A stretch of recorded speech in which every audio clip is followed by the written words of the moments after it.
एक बार की बात है। एक छोटे से गांव में अर्जुन और विजय नाम के दो मित्र रहते थे। उनकी दोस्ती बचपन से थी और पूरे गांव में उनकी मित्रता की मिसाल दी जाती थी।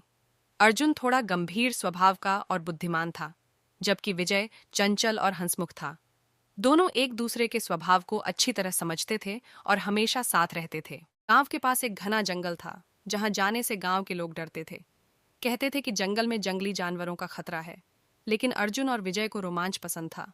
वे अक्सर जंगल के किनारे तक जाते और वहां के पेड़ों और फूलों का आनंद लेते। अर्जुन, क्यों न हम इस बार जंगल के अंदर तक जाएं? सुना है वहां एक झरना है जो बेहद सुंदर है। मुझे उसे देखना है। अर्जुन थोड़ा चिंतित हुआ और बोला, विजय, वहां जाना खतरनाक हो सकता है। अगर कोई जंगली जानवर मिल गया तो क्या करेंगे? तुम हमेशा चिंता करते रहते हो। हम दोनों साथ हैं, और अगर कुछ होगा तो संभाल लेंगे। अर्जुन ने सोचा कि विजय को अकेला जाने देना ठीक नहीं होगा, इसलिए वह भी चलने को तैयार हो गया। अगले दिन सुबह सुबह दोनों मित्र झरने की तलाश में जंगल की ओर चल दिए। जंगल में घुसते ही दोनों ने देखा कि वहां का वातावरण बहुत शांत और सुंदर था। पक्षियों की चहचहाहट और ठंडी हवा ने उन्हें मोहित कर दिया। जंगल के अंदर चलते चलते अचानक उन्हें एक तेज गुर्राहट सुनाई दी।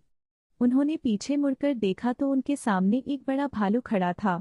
भालू को विजय, तुम पेड़ पर चढ़ जाओ, मैं भी कोशिश करता हूँ। विजय ने तुरंत पास के एक पेड़ पर चढ़ना शुरू कर दिया, लेकिन अर्जुन को चढ़ने में दिक्कत हो रही थी। विजय पेड़ पर चढ़कर सुरक्षित हो गया, लेकिन अर्जुन नीचे रह गया। अर्जुन ने सोचा कि अगर वह दौड़ेगा तो भालू उसे पकड़ लेगा। उसे बचपन में सिखाई गई एक बात याद आई कि भालू मृत शरीर को। अर्जुन ने तुरंत जमीन पर लेटकर अपनी सांस रोक ली और ऐसा दिखाया जैसे वह मर चुका हो। भालू उसके पास आया, उसकी गंध सूंघी और थोड़ी देर बाद उसे छोड़कर चला गया।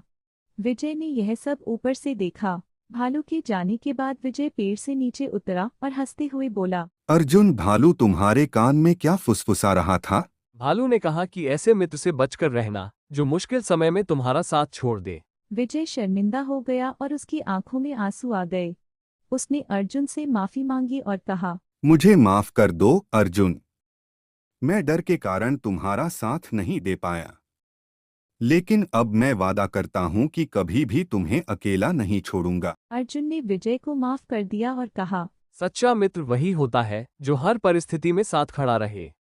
मुझे खुशी है कि तुमने अपनी गलती मानी।